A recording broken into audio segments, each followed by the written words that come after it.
Bom dia, eu sou Fernando Ferreira, estrategista-chefe aqui na XP Investimentos e esse é o Morning Call do dia 6 de março.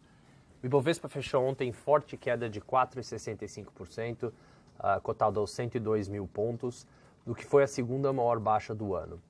O movimento seguiu as bolsas americanas, que voltaram a cair na medida em que a preocupação com o aumento dos casos de coronavírus em vários países fora da China continua a se elevar. Nessa manhã, os mercados globais continuam a operar em fortes baixas, com quedas de 3% na Europa e 2,5% de queda para os futuros do S&P. Mais empresas anunciaram cortes de projeções para 2020 e também vários bancos americanos já começaram a anunciar planos de contingência e separar os times em diferentes áreas e diferentes escritórios. Dado o cenário de aversão a risco em alta, o ouro se mantém como um ativo buscado em tempos turbulentos, subindo 0,7% nessa manhã, cotado a 1.648 dólares por onça. No ano, o ouro já sobe 11% em dólares lá fora.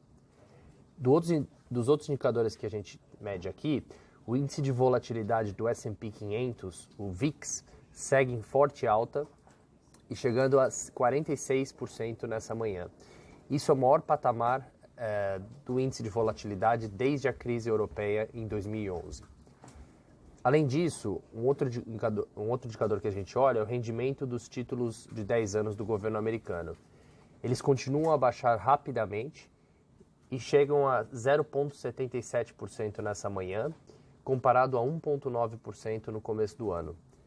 Isso indica que os investidores continuam comprando esses ativos de menor risco, o que faz com que seus rendimentos baixem. Após mais um dia de fraco desempenho do real frente ao dólar, que chegou a bater o nível de 4,66, mas fechou em alta de 0,8%, cotado a 4,61, o Banco Central anunciou que vai ofertar hoje 2 bilhões de dólares em swap cambial às 9 horas da manhã, 9 horas e 20. A intenção da medida é conter a depreciação mais acentuada da moeda, decorrente do ambiente de maior incerteza a risco.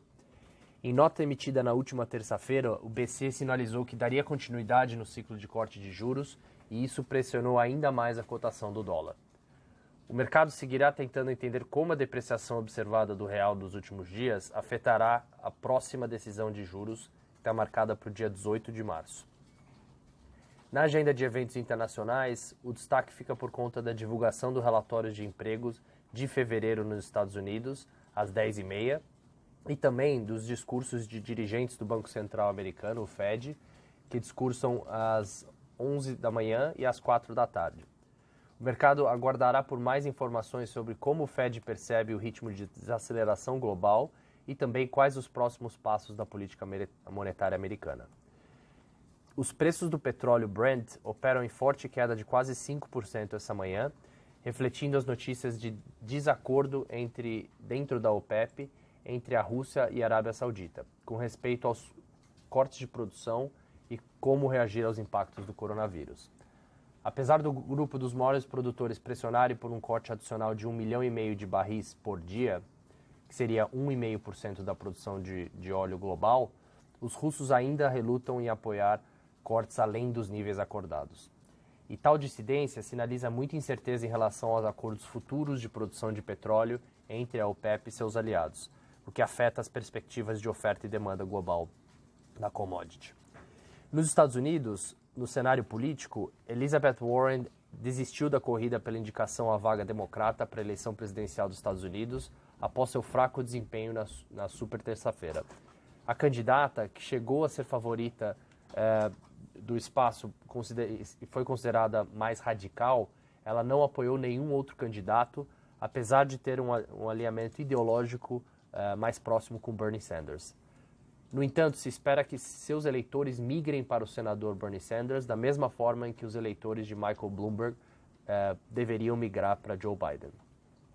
Do lado das empresas, a CCR reportou resultados no geral em linha com as nossas estimativas para o quarto trimestre de 2009, com crescimento de tráfego comparável de 3% ao ano no trimestre.